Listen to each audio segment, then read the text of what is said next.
నా పేరు మునిచంద్ర అండి. నేను జైత్రి గ్రూప్‌లో 2021లో జయ డైమండ్ అనే ప్రాజెక్ట్‌లో ఇన్వెస్ట్ చేశాను. 21,42,000 నేను ఇన్వెస్ట్ చేశాను. దిండు రాజేష్ అనే డైరెక్టర్ ద్వారా నేను జైత్రి గ్రూప్‌లో ఇన్వెస్ట్ చేశాను. వాడు చాలామంది నాలాంటోళ్ళని చాలామందిని మోసం చేశాడు. ఇదే విధంగా డబ్బులు కట్టించుకొని ఫ్లాట్ ఇస్తానని చెప్పి చాలామందిని మోసం చేశాడు. మేము ఆల్రెడీ కేపీహెచ్‌పీ పోలీస్ స్టేషన్‌లో కూడా కంప్లెయింట్ ఇచ్చాము. కానీ పోలీసుల ద్వారా అయితే మాకైతే న్యాయం జరగట్లేదు.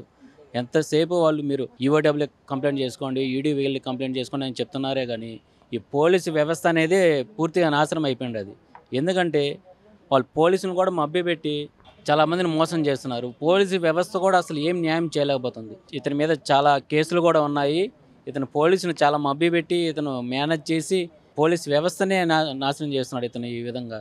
మోసం చేసి ఈ విధంగా 300 పైచిలకు ప్రజలను కూడా నేను ఇన్వెస్ట్ చేస్తే 2021 నుంచి ఇప్పటికి 3.5 ఇయర్ 4 ఇయర్స్ అవుతుంది. ఇప్పటికీ నాకు సెటిల్ చేయట్లేదు.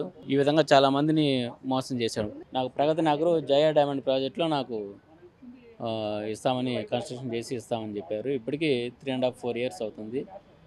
ఈ విధంగా మేము చాలా లాస్ అయ్యాము. గవర్నమెంట్ కూడా మేము విజ్ఞప్తి చేసేది ఏంటంటే, ఇలాంటి చెత్త నాయాల్ని రియల్ ఎస్టేట్‌లో ఇటువంటి వాళ్ళని గుర్తించి గవర్నమెంట్ కూడా ఒక సీరియస్ యాక్షన్ తీసుకోవాలి.